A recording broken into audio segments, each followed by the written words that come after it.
सीमा हैदर का पाकिस्तान से अवैध तरीके से भारत में आ जाना है, इस पर एक पत्रकार के तौर पर, एक भारतीय नागरिक के तौर पर मेरा ये मानना है कि अवैध तरीके से ये घुसपैठ है। अभी तक इन्वेस्टिगेटिव एजेंसीज अपनी जांच कर रहे हैं। अब अलग अलग एंगल से इस मामले की इन्वेस्टिगेशन चल रही है कि वो जासूस हैं या नहीं है। तो ये तो खैर इन्वेस्टिगेटिव एजेंसीज का अपना काम है, मैं तो उसको जासूस नहीं कह सकता। अभी ये तो एजेंसीज जांच के बाद स्पष्ट होगा। लेकिन मेरा ये मानना है कि अगर कोई भी अवैध तरीके से भारत में आया है, भारतीय नियमों को अगर उसने पालन नहीं किया है, तो फिर उसको तत्काल देश से बाहर भेज देना चाहिए।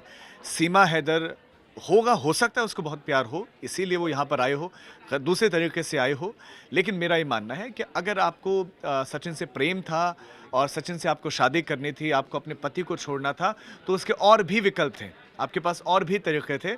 आप उन तरीकों का इस्तेमाल कर सकते थे, अख्तियार कर सकते थे, लेकिन आपने ऐसा नहीं किया। आप नेपाल तक आ गए, ठीक है, वहाँ तक आप पासपोर्ट और वीज़ा के ज़रिए आ गए, लेकिन वहाँ से आप अवैध तरीके से क्यों आए? जैसे ही आपने नेपाल भारत का बॉर्डर क्रॉस किया और भारत में आप दाखिल हुए हैं, वैसे ही आपने अपराध किया है।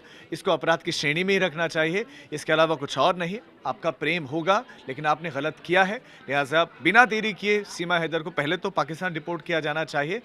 अगर उनकी शादी हो गई तो फिर वो अपनी शादी रजिस्टर करवाएं भारतीय नियमानुसार, और जो भी भारत के नियम है, फिर नागरिकता के, शादी के बाद के जो प्रोसेस है, उनका पालन होना चाहिए।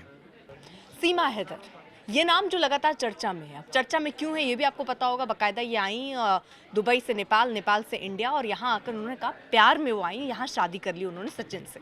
लेकिन सवाल कई उठ रहे हैं। जैसे उनके पास मोबाइल फ़ोन थे, वो मोबाइल फ़ोन आखिरकार इतने रखने की ज़रूरत क्या थी? पाकिस्तान से आने के समय उन्होंने सारे सिम क्यों तोड़ दिए? उसके साथ दो पासपोर्ट कैसे, आधार कार्ड फेक कैसे? ये सारे सवाल सीमा को लेकर खड़े हो रहे हैं, और इसीलिए सीमा पर ये शक गहरा रहा है कि क्या वो पाकिस्तानी एजेंट है, क्योंकि उनके चाचा और भाई भी पाकिस्तान सेना में कार्यरत हैं। ये भी जानकारी खंगाली गई है, पता किया गया है। कौन था वो शख्स जो नेपाल से भारत आने पहले दुबई पहुंचाता है, क्योंकि उसमें भी 2 लाख रुपए का उनके ही स्टेटमेंट है कि 2 लाख रुपए का उन्होंने टिकट कराया, और वो अपने 4 बच्चों को छोड़ कर आई, 12 लाख की वहां पाकिस्तान में प्रॉपर्टी बेच दी। गरीब परिवार की भी कहती हैं, 5 तक पढ़ाई की है, लेकिन आप कंप्यूटर, इंग्लिश और हिंदी लैंग्वेज को आप जानती हैं। हिंदी जिस तरीके से वो बोलती हैं, क्योंकि आसपास के लोगों को भी कभी रियलाइज़ नहीं हुआ कि वो पाकिस्तान की हैं, जिस तरीके से उनकी एक्सेंट हिंदी का आता है। इसके बाद कई सवाल अब खड़े हो रहे हैं। लेकिन सवाल अब ये भी कि अगर आप एक तरफ ये मान लीजिए कि वो पाकिस्तानी एजेंट है या पाकिस्तान की तरफ से जासूसी करने यहाँ पर आई है, तो बहुत कम ऐसा देखा गया है कि कोई शख्स वहाँ अगर पाकिस्तान से आ रहा है तो यहाँ वो पाकिस्तान के पासपोर्ट के साथ ही आए, ये बताए कि मैं पाकिस्तान को हूँ। कहीं पर अगर कोई जासूस पकड़ा भी जाता है तो वो यही कोशिश करता है वो ना बताए वो कहाँ का है। ये बहुत अंदर और बहुत बहुत बेसिक चीज़ें हैं पासपोर्ट को लेकर भी, और ये बताने की भी कि मैं कहाँ का जासूस हूँ। इंसान अपनी ज़ुबान को बंद रखता है, कैमरों के सामने इतनी बार आकर इंटरव्यू नहीं देता सचिन को लेकर। जिस तरीके से हर न्यूज़ चैनल में आपने उसका इंटरव्यू सीमा का देखा होगा, वो भी दिखाता है कि क्या वाकई वो जासूस है। अगर है तो फिर या पकड़े जाने के डर के बाद लोग ये कबूल कर लेते हैं कि हाँ अब प्यार वाली कहानी गढ़ी गई है। 12 लाख रुपए लेकर वो आई, तो क्या सचिन को वो 12 लाख रुपए देकर अपने साइड किया गया? गरीब परिवार के होते हैं लोग तो सपोर्ट कर देते हैं, किसी पाकिस्तानी महिला को उसने अपने घर पर रख लिया। तो इसलिए मुझे ऐसा लगता है कि इसमें हो सकता है ये कुछ और खेल हो, जासूसी का खेल उतना तगड़ा नहीं दिख रहा। अगर वो उतना है तो वो ट्रेनिंग उस तरीके की प्रॉपर सीमा को मिली नहीं है, क्योंकि और चीज़ों को किस तरह छिपाना है, क्योंकि आप खुद कैमरे में आकर सारी कहानी बयां कर रही हैं, आप खुद लाइमलाइट में आ रही हैं। अगर आप जासूस हैं तो आप सोचेंगी कि और लाइमलाइट से कितना दूर रहें, ना कि आप क्या चैनलों में आकर ऐसे इंटरव्यूज़ देंगी। तो मुझे लगता है खेल कुछ और हो सकता है, और वो खेल बहुत गहरा हो सकता है, इसके तार बहुत गहरे हो सकते हैं, और इसलिए इस पर जाँच होनी चाहिए। सीमा हैदर और सचिन, आजकल ये जो नाम है हर घर में है, चर्चा का विषय है, सुर्खियां हैं। लेकिन अगर मुझसे अगर पूछेंगे व्यक्तिगत तौर पर और प्रोफेशनली भी एज एन एंकर कि मेरा स्टेक क्या है इस पर, मैं क्या सोचता हूं, तो मैं सीधी बात अगर करूं, मैं ये सोचता हूं कि सीमा हैदर अगर सीमा क्रॉस करके आई है, किसी का भी कोई मकसद होता है। चलिए सचिन के रूप में हमें वो दिखाई दे रहा है जो वो बता रही है, यानी कि प्यार। लेकिन बात ये सिर्फ प्यार तक है। देखिए, अगर अभी सब कुछ सामान्य है, सब कुछ ठीक है, तो अब तक उंगली नहीं उठेगी। सवाल जवाब हो रहे हैं, बहुत सारे सवालात उठे हैं, लोग सवाल उठा रहे हैं और उठाने भी चाहिए।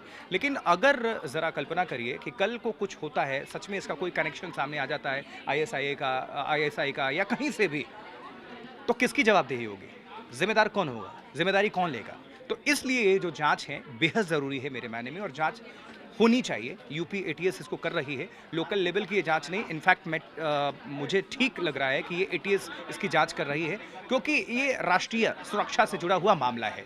इसलिए मेरा जो अगर विचार है वो मैं इस स्टैंड पर कायम हूँ कि जांच बेहद ज़रूरी है, इनफैक्ट बहुत कठोर ज़रूरी है, क्योंकि जो ये दिख रहा है शायद हो सकता है कि ऐसा ना हो, क्योंकि हर एक चीज़ के पीछे मकसद होता है। मकसद क्या है, इसी के लिए तो जांच ज़रूरी है। सीमा हैदर को लेकर तमाम बातें हो रही हैं, लेकिन फैक्ट्स पे बात करते हैं। फैक्ट्स ये है कि जब सीमा हैदर आई और नोएडा पुलिस ने उसको अरेस्ट किया, उसके बाद वो जेल गई, लेकिन 72 घंटे के अंदर वो ज़मानत पर बाहर आ गई। उसके बेल का विरोध भी नोएडा पुलिस ने नहीं किया। तो पहली ही निशानी तो यही थी कि नोएडा पुलिस को भी ऐसा कोई सबूत नहीं मिला कि शायद सीमा स्पाई या जासूस है। इसके बाद मामला एटीएस को सौंपा गया। एटीएस ने 2 दिन तक पूछताछ की। फिर एक लखनऊ से प्रेस रिलीज़ आई सीमा के ऊपर। उस प्रेस रिलीज़ में लगभग वही कहानी थी जो सीमा ने या तो पुलिस को कही या मीडिया वालों को कही। और यूपी पुलिस के उस प्रेस रिलीज़ में कहीं भी इस बात का जिक्र नहीं है कि सीमा एक जासूस है। तो अभी तक की जितनी भी सारी इन्फॉर्मेशन है उसके हिसाब से ही लगता है कि मामला इश्क का है और ये इश्क के चक्कर में ही भारत आ गई थी। लेकिन अब आगे क्या होगा ये अभी कहना मुश्किल है। एटीएस की फाइनल रिपोर्ट सबमिट होगी और ये मामला सिर्फ यूपी स्टेट का नहीं है, क्योंकि एक विदेशी नागरिक का है। तो सेंट्रल एजेंसी या फिर होम मिनिस्ट्री यहाँ तक बात जाएगी। उसके बाद डिसाइड होगा कि सीमा को यहाँ रखना है, डिपोर्ट करना है, उसको लॉन्ग टर्म वीज़ा देना है, नागरिकता देनी है। ये सारी चीज़ें इस बात पर निर्भर करेंगी कि सीमा और सचिन की शादी की वैधता पहले साबित हो, कानूनी मान्यता मिले, और अगर ऐसा होता है तो फिर सचिन सीमा के बिहाफ पे अपील कर सकता है कि वो उसकी पत्नी है, उसको यहाँ उसके साथ रहने दिया जाए। तो ये सारी चीज़ें अभी आगे की बात है। लेकिन फ़िलहाल अगर यूपी पुलिस की इन्वेस्टिगेशन की बात करें अभी तक, और इसमें आईबीपी इन्वॉल्व थी शुरू में ही, जब सीमा को अरेस्ट किया गया उसके बाद से ही आईबीपी सीमा की सारी चीज़ों पर नज़र रख रही थी। तो आईबी की भी लगभग एक तरह से क्लीन चिट ही थी उस वक्त, जिसकी वजह से सीमा को बेल आउट हुई वो और वो बाहर आ गई। तो UP police, Noida police, ATS, इन सब की जांच में अभी तक वही कहानी सारी सामने आ रही है जो सीमा ने अब तक बार बार दोहराई है। तो मामला फिर लास्ट में वही कहूँगा कि जासूसी से ज़्यादा शायद माशूक, इश्क और आशिकी का है। सीमा हैदर के बारे में अब तक जो जानकारी आई है, ऐसा नहीं है कि वो जासूस है, क्योंकि जितनी भी अब तक की इन्वेस्टिगेशन बता रही है कि वो जासूस नहीं है। लेकिन हाँ, एक बात बहुत साफ साफ है कि जिस लड़के से उसने शादी की है उसके मुकाबले सीमा हैदर बहुत चतुर है, खूब दिमाग है उसके भीतर। जो भी सवाल पूछो तुरंत तपाक से वो उसका जवाब देती है। लेकिन बस एक दो चीज़ें ऐसी हैं कि उसके परिवार के लोग अगर पाकिस्तानी आर्मी में हैं तो ये हिंदुस्तान के लिए बहुत सचेत करने वाली खबर है, और मुझे लगता है कि इसको हल्के में नहीं लिया जाना चाहिए। लेकिन बात चूंकि प्यार मोहब्बत की भी है, और मुझे लगता है कि इसमें अब सरकार भी क्या दखल अंदाजी करेगी, देखना रहेगा कि आगे उसको हिंदुस्तान में रहने की इजाज़त दी जाती है या फिर उसको वापस कर दिया जाता है। लेकिन अब तक की जानकारी यही है कि वो जासूस नहीं है, अब तक की जानकारी के हिसाब से। सीमा गुलाम हैदर को लेकर ऐसे कई प्रश्न हैं जिनके उत्तर अभी तक नहीं मिल पा रहे हैं। एक प्रश्न, इस महिला के पास एक ही नाम के 2 पासपोर्ट कैसे थे, और वो भी एक के बाद एक नंबर वाले। वो पाकिस्तान से काठमांडू और काठमांडू से भारत गैर कानूनी तरीके से आखिर कैसे घुस आई, वो भी अपने 4 बच्चों के साथ। अगर सचिन से उसे इतना प्यार था तो फिर इस तरह की खबरें क्यों आ रही हैं कि उसने सेना के कुछ जवानों को और दिल्ली एनसीआर में रहने वाले कुछ लोगों को सोशल मीडिया प्लेटफॉर्म्स पर फ्रेंड रिक्वेस्ट भेजा था।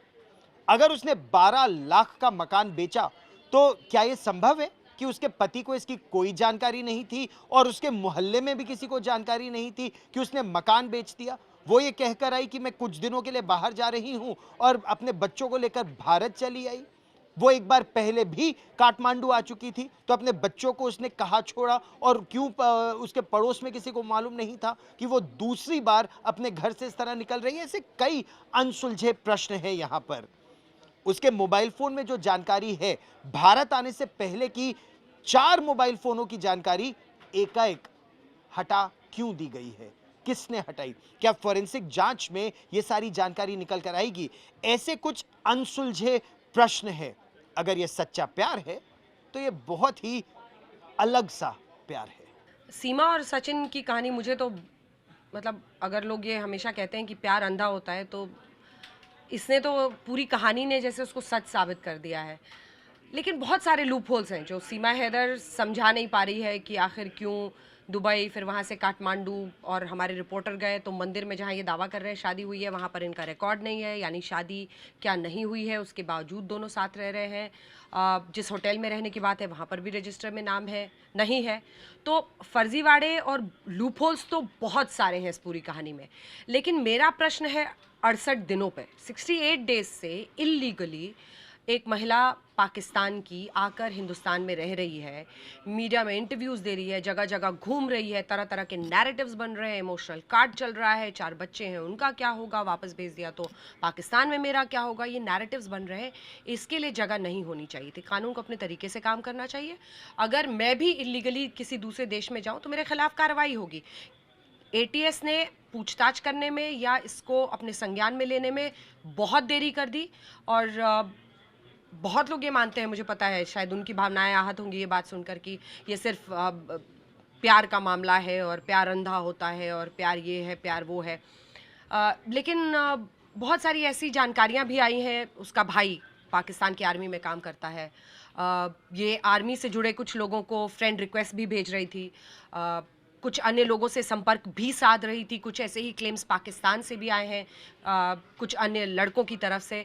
तो बहुत सारे लूप होल्स हैं और मुझे लगता है कि अब जाकर नींद से यूपी सरकार जागी है और एटीएस जागी है, वो पूछताछ कर रहे हैं।